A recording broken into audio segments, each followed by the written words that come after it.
hello sa inyo lahat for today's recipe. Gagawa tayo ng isang dessert gamit ang gelatin. Siyempre, alam nyo naman na isang gelatin is mura lang naman yung gelatin. Hindi naman siya ganun kamahal. At siyempre, alam nyo naman na masarap ang gelatin pang dessert. Pwede itong gawin for all occasions, sa mga birthday o kahit nga sa kasal, diba? Pwede yun. Kasi nga, mura lang naman ang gagamitin natin mga ingredients. Kaya wag na natin patagalin. Tara, luto tayo. Ang gagamitin nating flavor is yung lemon flavor.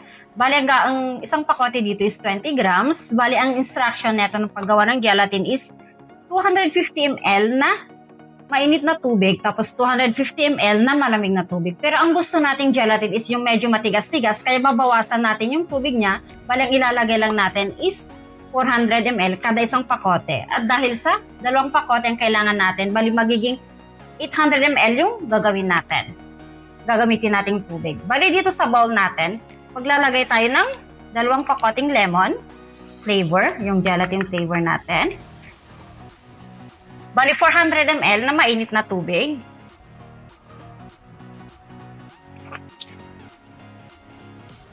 I-mix lang natin maigi hanggang sa ma-dissolve yung gelatin natin.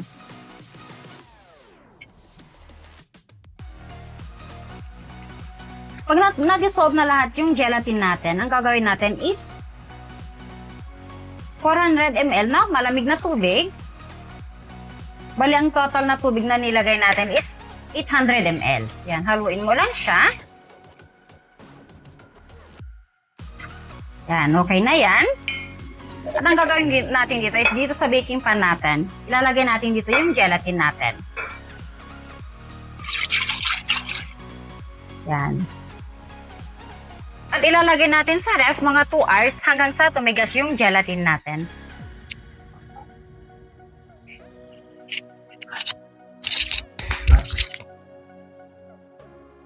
Pagkatapos ng 2 hours, yan, makikita nyo is matigas na yung gelatin natin. Yan, okay na to. Yan. Bali, ang gagawin naman natin ngayon is gagawa tayo ng lemon mousse. Bali, kailangan natin ng condense.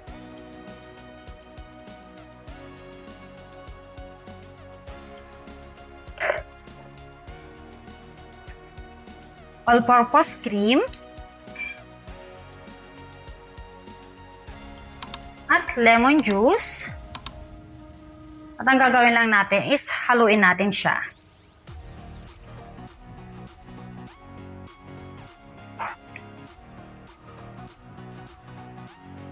Halo mo na siya. Bali, mga 3 minutes ko na siyang hinalo. Bali, ang magiging tsura niya is ganito siya. Yan. Yan. Pagkatapos, kukunin natin yung gelatin natin. Oops! At ilalagay natin dito. Sa ibabaw niya.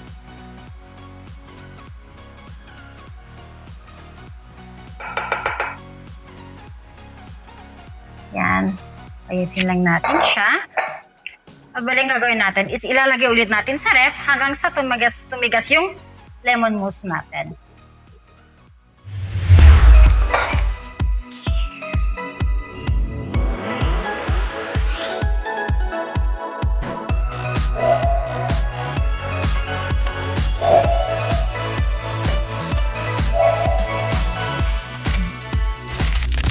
Bale, ito na yung kinalabasan ng gelatin lemon mousse natin. Yan, kung makikita nyo is, diba? Pero syempre, hindi pa tapos yan kasi i-decorate pa natin siya. Bali, 3 hours kung hinayaan sa ref. O kaya naman, kung gusto nyo naman na overnight, wala din problema yun. Okay lang yun. Walang problema. Bali, gagawin natin, ito yung lemon.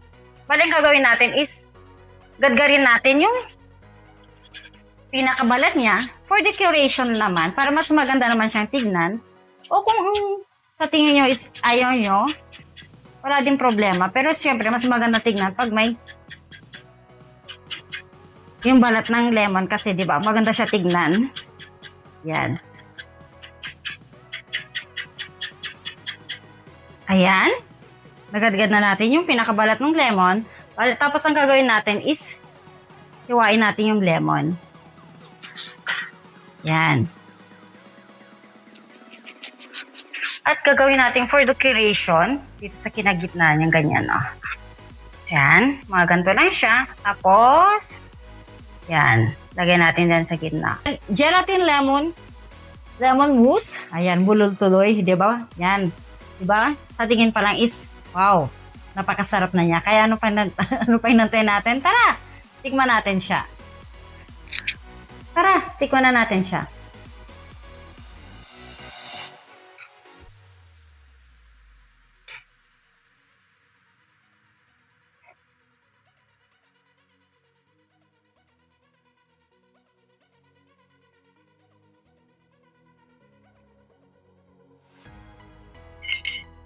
Siyempre, kuha pa tayo ng konti.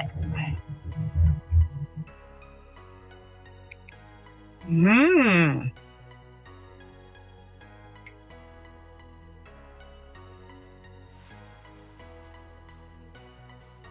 Mmm. Sarap. Saglit, isa pa. Mmm. Ang sarap niya. Hindi siya masyadong, alam mo yung, solid. Hindi siya masyadong matamis. Tapos yung, yung lemon, talagang inano niya yung, naglalaban yung tamis, tapos yung asim niya. Ang sarap ng combination, kaya huwag kayong magatubiling gawa nito kasi hindi kayo magsisisi kasi magugustuhan ng pamilya na to kasi masarap talaga siya. Isa pa ha, paisa pa. Sarap, promise. Kaya, huwag kakalimutan mag-subscribe sa mga videos natin at syempre, pa-click na yun sa notification bell at pa-like sa mga videos, pa-subscribe. Kaya, hanggang dito na lang. Ciao!